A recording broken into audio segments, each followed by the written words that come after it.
Bonjour à tous, bonjour à toutes et bienvenue dans les recettes du bonheur. Vous trouverez dans mes vidéos quelques moyens mnémotechniques ou quelques méthodes simples pour essayer de communiquer de manière meilleure.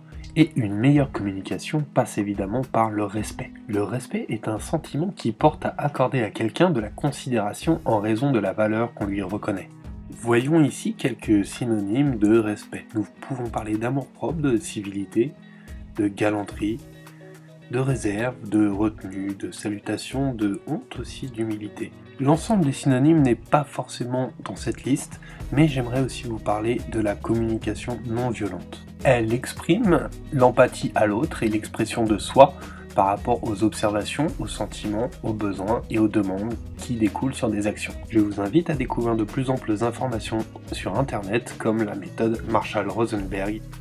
Aussi, la pyramide de Maslow est une méthode facile pour discerner les besoins, qu'ils soient physiologiques, de sécurité, d'appartenance, d'estime ou les besoins d'accomplissement de soi. Cette pyramide permet de discerner quelques-uns de nos besoins ou de besoins individuels ou de groupements privés ou publics. Essayons de voir maintenant comment mieux aborder un sujet. Lorsque vous avez un problème, pour exprimer des idées basiques, vous pouvez vous demander « mais qui, où, quand, comment, combien ?» et pourquoi. Cette méthode mnémotechnique s'appelle la méthode QQO-QCP. Cette méthode permet d'appréhender de manière plus précise et approfondie toutes les sources d'un problème dans le but de sa résolution. Maintenant, j'aimerais vous livrer un petit moyen mnémotechnique pour mieux percevoir un sujet. Nous avons tous un avis sur tous les sujets, et nos avis sont parfois bons ou parfois mauvais par rapport à la réalité. Mais les avis extérieurs nous permettent de forger une conviction par rapport aux avis, qu'ils soient bons ou qu'ils soient mauvais. Et à l'opposé, de chercher une conviction intime en opposant nos propres arguments à ceux des autres.